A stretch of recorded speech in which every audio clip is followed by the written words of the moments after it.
وہ غسل چاہے جمعہ کا ہو، چاہے عید کا ہو، چاہے ناپاکی سے پاک ہونے کے لیے ہو، یا مسنون جو ہم ریگولر ایسے ہی روز صفائی کے لیے نہاتے، مسنون غسل سے ہوتے، یا مسنون غسل ہو، یا خاتون کو، عورت کو بچے کی پیدائش کے بعد 40 دن کے بعد کا غسل ہو، یہ سارے غسل جتنے بھی ہیں، جو بھی غسل ہو، پہلی چیز یہ یاد رکھے کہ غسل کا ایک ہی طریقہ ہے، غسل کا طریقہ نہیں بدلتا، یعنی ایک ہی طریقہ ہے ہر غسل کا۔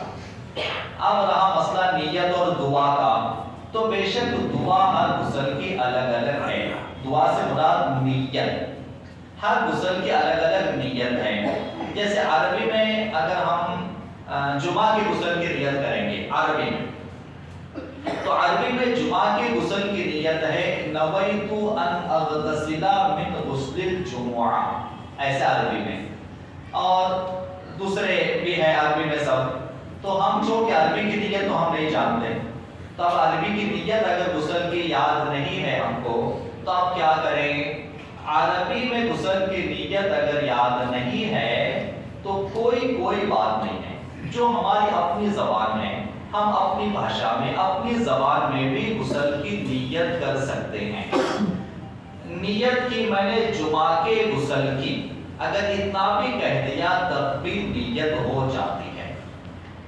اچھا ایک چیز اس میں اور بھی ہے، نیت کرنا ضروری بھی ہے، یعنی بغیر نیت کے، جیسے ہم نے کوئی نیت بھی نہیں کی، گئے باتھ روم میں گئے ایسے ہی نہا کے نکل گئے، مگر کوئی نیت نہیں کی، تو نیت کیے بغیر اگر غسل کریں تو پہلا سوال تو یہ، نیت کیے بغیر غسل کریں تو کیا غسل ہوگا کیا؟ میں نے ابھی شروع میں بھی یہ مسائل بیان کیا، تو میں نے ایسے سے پوچھا غسل کی نیت کیے بغیر غسل ہوگا کیا، تو وہاں پہ بندے نے بولے کہ نہیں ہوگا، تو میں نے بولا نہیں بھائی ایسا نہیں ہے۔ تو نیت اگر کسی نے کچھ بھی نہیں کی، ایسے ہی باتھ روم کے اندر گئے اور اچھا غسل کر کے، جیسا صحیح سنت طریقہ ہے ویسے غسل کر کے اگر واپس باہر نکلے، غسل کر لیا بغیر نیت کے، تب بھی غسل ہو جاتا ہے۔ یعنی کوئی ناپاک تھا، اس نے نیت کچھ بھی نہیں کی، مگر باتھ روم میں گیا اور صحیح غسل، جیسا صحیح طریقہ جو ہم بتائیں ویسا طریقہ صحیح غسل کر کے باہر نکلا بغیر نیت کے، تب بھی اس کا غسل ہو گیا، یعنی کہ وہ پاک ہو گیا۔ لیکن بس اتنی بات ہے کہ اگر نیت کریں گے نا، تو نیت کرنے پر غسل کا ثواب ملے گا۔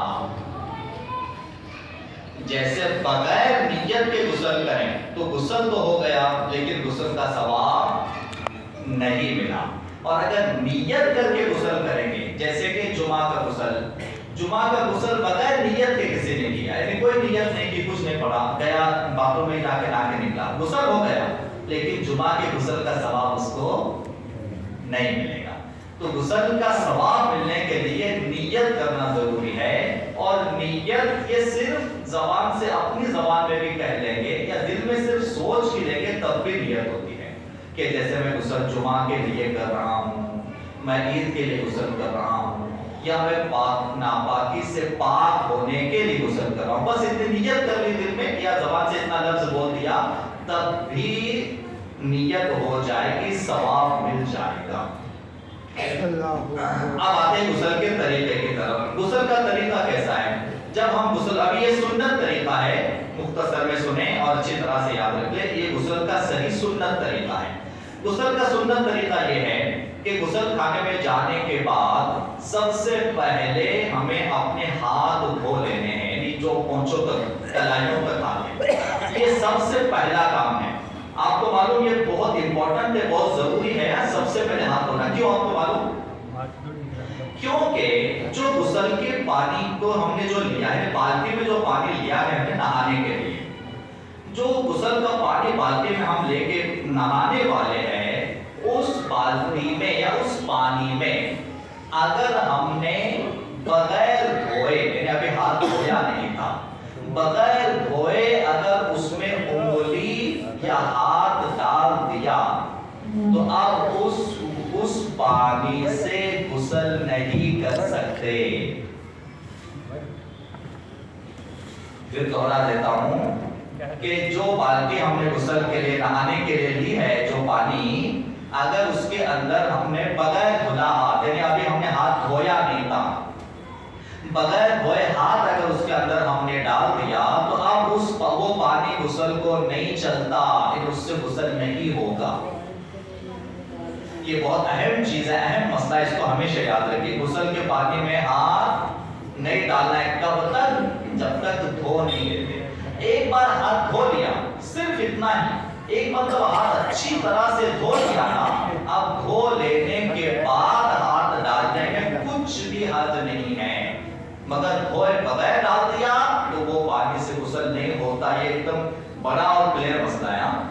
अच्छा, अब हम लोग क्या करते हैं आमतौर पे? हम लोग ऐसा करते हैं कि आजकल गैस पे या चूल्हे पे पानी गर्म करने का रिवाज थोड़ा कम हो गया। गीजर लगे हमारे घरों में, गीजर लगे हो या जो भी, बाल्टी भर देते हैं हम, और पानी कितना गर्म है, कड़क कितना है, ये कैसे चेक करते हैं? सबसे पहला काम बस करते हैं हम, यानी पहले उसके अंदर हाथ डाल देते हैं। हमने जैसे हाथ डाला बगैर धोए हुए, वो पानी गुस्ल के लायक नहीं रहा, मुस्तअमल हो गया। तब ये गलती कभी भी नहीं करना। हाथ डालने से पहले हाथ धोना जरूरी है। हाथ धोए बगैर डाले तो वो पानी से गुस्ल नहीं होता, बाकायदा नहीं होता। ठीक है, आगे बढ़े। अब सबसे पहला काम हाथ धोना है, और हाथ भी पहले मग्गे से पानी लेंगे ना, पहले फर्स्ट मग्गा हाथ धोने के लिए, तो बहुत एहतियात से लेने का, इतना ख्याल से लेने का कि गलती से भी हाथ अंदर नहीं जाना होगा। पहला फर्स्ट वाला ऐसा लेने का कि जिससे हाथ अच्छी तरह से धोने से पहले हाथ उसमें नहीं जाना चाहिए पानी। फिर सबसे पहले हाथ धोएंगे। हाथ धोने के बाद बाकायदा जैसा नमाज के लिए हम वजू करते, पूरा का पूरा वैसा वजू कर लेना है। बाकायदा जैसा वजू नमाज के लिए करते, पूरा वैसा वजू कर लेना है। सिर्फ पैर नहीं धोने हैं। पूरा वजू कर लिया, सिर्फ पैर नहीं धोने हैं। अब गुस्ल में दो चीजें बहुत बहुत अहम है। पहली चीज हमने बताई, हाथ में डालना है पानी में। दूसरी दो चीजें बहुत अहम है, याद रखिए। कान खोल के सुने, होश में आके सुने, नींद से बेदार होके सुने, देखिए तो एकदम होशियार हो, अलर्ट होके सुने। दो चीजें गुस्ल में बहुत अहम है, क्या मालूम? पहली चीज पूरे मुंह की कुल्ली करना, और दूसरी चीज नाक के नरम हिस्से तक पानी चढ़ाना। नाक का नरम हिस्सा, हमारे नाक को अगर आप ऐसा चेक करेंगे ना, तो हमारे नाक में पहले नरम हड्डी है नीचे, उसके बाद आगे बढ़कर हड्डी लगती है। तो जहां तक ये नरम हड्डी है, जहां तक नरम हड्डी है, वहां तक नाक में अच्छी तरह से पानी चढ़ाना। ये दो चीजें गुस्ल में फर्ज है, अहम है। तीसरा तो पानी बहाना है, ये गुस्ल पहले दो चीजें कि अगर किसी ने ऐसा किया, कुल्ली अच्छी तरह से कुल्ली, यानी मुंह का एक जर्रा बराबर हिस्सा पानी नहीं बहा, ऐसा बाकी नहीं रहना चाहिए। अगर थोड़ा सा भी हिस्सा मुंह के अंदर का बाकी रह गया पानी बहने से, तो अब ये गुस्ल नहीं होगा। या नाक का हिस्सा, यानी जैसे होता है नाक में सूख के गंदगी चिपक जाती है, वो चिपकी हुई गंदगी को निकालना पड़ेगा बाकायदा। निकाले बगैर अगर हमने पानी ऐसे ही बहा दिया या नाक में पानी चढ़ा दिया, तो ऐसे जो है गुस्ल नहीं होगा। तो दो चीजें बहुत अहम है, फिर सुनिए, फिर याद रखिए। एक ऐसी अच्छी कुल्ली करना कि जिसमें मुंह के कोई हिस्सा पानी बहने से बाकी न रहेंगे, सबसे अहम। और दूसरी अहम चीज, नाक के नरम हिस्से तक पानी पहुंचाना। अब किसी ने कुल्ली अच्छे से नहीं किया, नाक में अच्छे से पानी नहीं चढ़ाया, और 50 बाल्टी से नहाया, जानबूझ के ऐसा बोले ताकि आपको अहमियत समझे इसकी। किसी ने नाक में अच्छे से पानी नहीं डाला और अच्छे से कुल्ली नहीं किया और 50 बाल्टी गिन के लेकर आया, तब भी उसका गुस्ल नहीं होगा, वो नापाक का नापाक ही रहेगा। तो कुल्ली अच्छी तरह से और नाक में पानी अच्छी तरह से डालना, ये पहले। अब ये वजू जब करते हैं, हम वजू में भी कुल्ली साथ में हो जाती है, या वजू के बाद एक्स्ट्रा अलग से कर लो, दोनों चलेगा। अब ये कुल्ली हो गई, नाक में पानी चढ़ा दिया। अब जो पानी जिस्म पे डालना है ना, जिस्म पे डालने का सुन्नत तरीका भी देख जिस्म पे पानी डालने का सुन्नत तरीका ये है, पहले सीधे कंधे पर पहला लोटा, फिर उल्टे करने पर दूसरा लोटा, और फिर सर पर तीसरा लोटा। स्टार्ट ऐसे करना, ये सुन्नत तरीका है। पहले सीधे कंधे पे पानी डालना है, फिर उल्टे कंधे पे पानी डालना है, फिर सर के ऊपर पानी डालना है। ये सुन्नत तरीका है गुस्ल का, ऐसे शुरू करना है।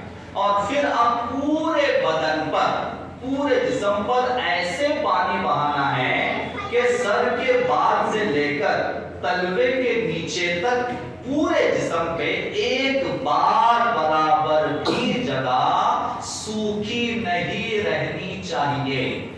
इतना अच्छा पानी बहाना है पूरी तरह से, सर के ऊपर, कान के अंदर, और अगर चेहरा है, दाढ़ी रखी हुई है, दाढ़ी के घने बालों के जड़ों तक पूरी तरह से पानी ऊपर से डालते, बगल के नीचे अंदर पानी बहता नहीं है, बगल के अंदर अच्छी तरह से ध्यान से पानी बहाना है। हमारी पीठ हमको नहीं दिखती, हमारी पीठ पे अच्छी तरह से ख्याल से पानी बहाना है। और जैसे बैठ के नहाते हैं, दोनों पैरों के दरमियान, दोनों टांगों के बीच का हिस्सा अच्छी तरह से पानी बहाना है। बैठ के नहा रहे तो पिंडली और मादी राग ये ऐसे जुड़ी होती है, ऊपर से कितना भी पानी बहाओ उसके अंदर पानी नहीं बहता, उसके नीचे अच्छी तरह से पानी बहाना है। और पानी बहाने का भी एक मिक़दार शरीयत की सुन लिया, पानी बहाने की मिक़दार।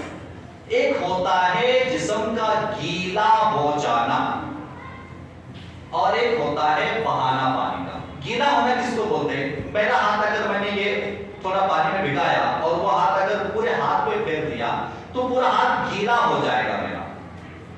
तो अब ये गीला हाथ या गीला होने से गुस्ल नहीं होता, पानी का बह जाना जरूरी है। बह जाने की मिक़दार क्या है मालूम? पानी का बह जाना जरूरी। पानी के बहने की मिक़दार ये कि हर रोंगटे से, यानी जिस्म के हर बाल, रोंगटा कहते बाल, हर जगह, रोंगटे से मुराद ये है कि बाल की जगह जितनी होती है, हर रोंगटे से जिस्म के, यानी सर से बाल से लेकर तो तलवे के नीचे तक, हर रोंगटे से कम 2 कतरे पानी का बह जाना जरूरी है। यानी हाथ मैंने गीला कर दिया, उसमें पानी बहा नहीं तो गुस्ल नहीं होगा। तो हर रोंगटे से 2 ड्रॉप, 2 कतरे पानी कम से कम बह जाना जरूरी है। पानी अच्छी तरह से हमने बहा लिया, अब हमारा गुस्ल पूरा हो गया। अब इसके बाद साबुन से नहाना है तो साबुन इस्तेमाल करें, और जो चाहे महंगा सस्ता इस्तेमाल कर ले, कांटे का इस्तेमाल करे या पत्थर का इस्तेमाल करे घसने के लिए, वो हमारी मर्जी है। तो अब ये गुस्ल यहाँ पे मुकम्मल हो गया। और आखिर में बाहर निकलने के टाइम में आखिर में पैर धोकर बाहर निकलना है, क्योंकि पैर आखिर में धोने का इसलिए हमारे उलमा ने फरमाया है, पैर लास्ट में इसलिए धोना है कि हम जितना भी गुस्ल करते हैं ना, तो हमारे गुस्ल का जो भी पानी होता है लास्ट कहाँ पहुँचता है? वो हमारे पैरों पे पहुँचता है। तो इसलिए हमारे जो है उलमा ने बताया कि सबसे लास्ट में पैर धोकर बाहर निकलना है। अब ये हम जब गुस्ल करके बाहर निकलेंगे, अब ये हमारा गुस्ल भी हो गया, वज़ू भी हो गया। अब इसी गुस्ल से हम बाकायदा नमाज भी पढ़ सकते हैं, इसी गुस्ल से बाकायदा कुरान भी पढ़ सकते हैं। तो ये गुस्ल का मुकम्मल तरीका हो गया। अल्लाह तबारक व तआला हमें आपको सही तरीके से गुस्ल करने की तौफीक अता फरमाए। अब आइए मुख्तसर में हल्का